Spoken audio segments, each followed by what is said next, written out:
Hello, everybody. My name is Howard Blumenfeld, and welcome to another episode of Mental Architecture Building the Mind One Moment at a Time, based off of my book, which is available on Amazon.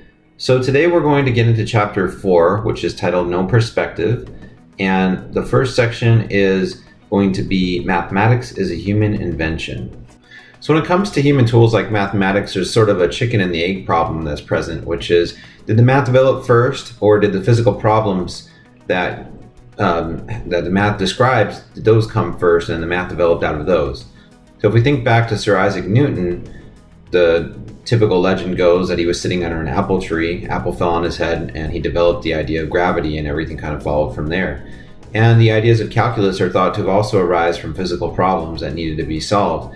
But there's a mathematician by the name of Richard Hamming who doubts that and actually says that the math developed first, and then that was used as a lens with which through to see the world, and the math was applied to physical problems. So in terms of a chicken and egg problem, Richard Hamming says that the math came first and then it was developed to and applied to physical problems.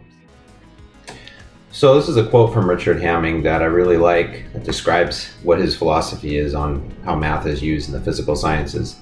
We see what we look for. No one is surprised if after putting on blue tinted glasses the world appears bluish.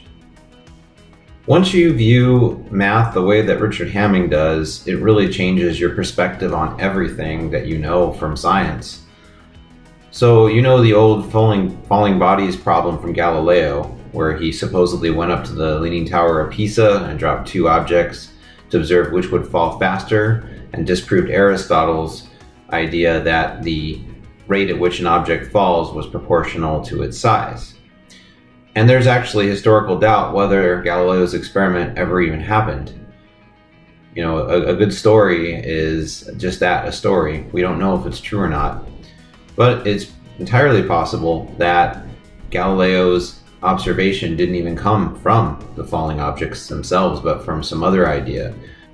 This is a really complicated chicken and egg problem, knowing which came first.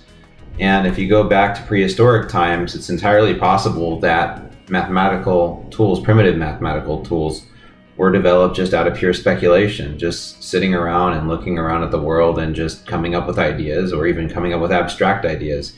We know that's true today. We have a whole branch of mathematics called pure mathematics, which in many cases doesn't have any applications that we know of. And sometimes what is a pure idea develops into an application later on.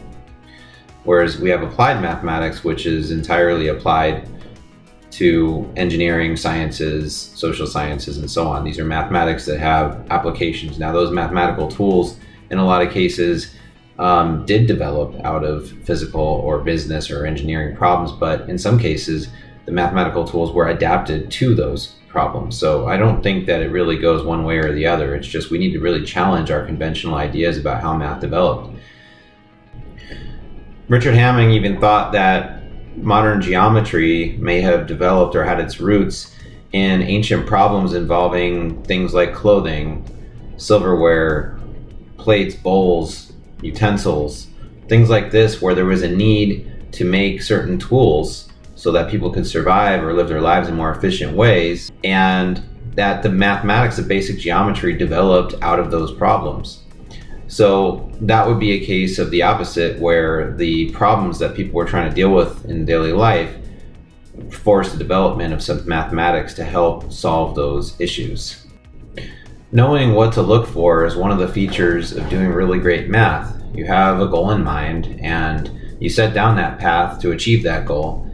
But that's not how math always develops. Sometimes you just discover properties by accident.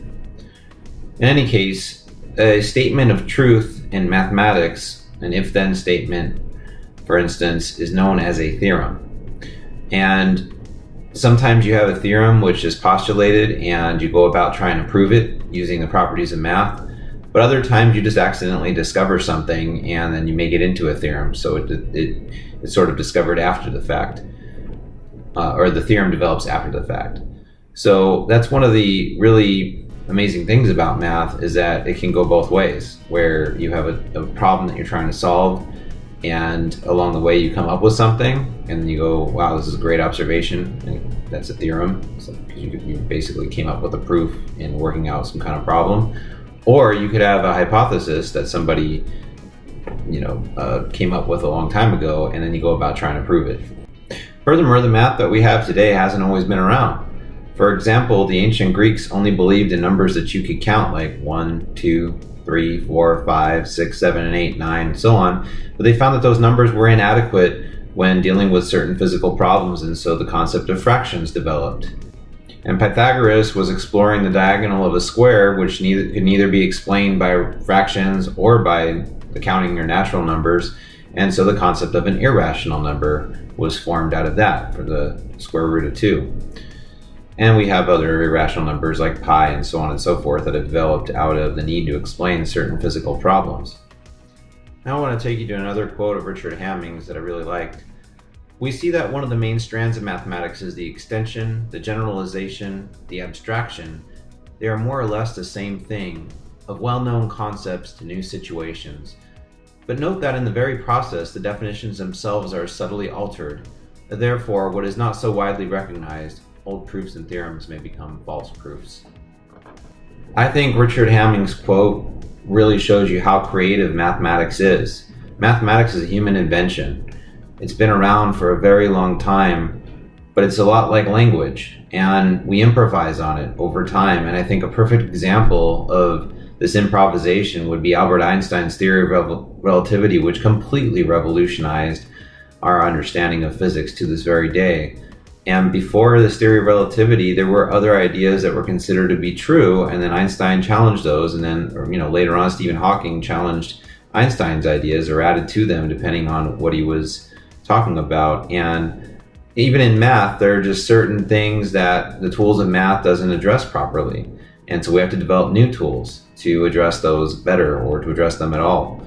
And so I think you could see that, like any tool, mathematics is subject to undergoing redevelopment. Ideas that we once maybe thought were true maybe aren't true anymore under a new set of assumptions.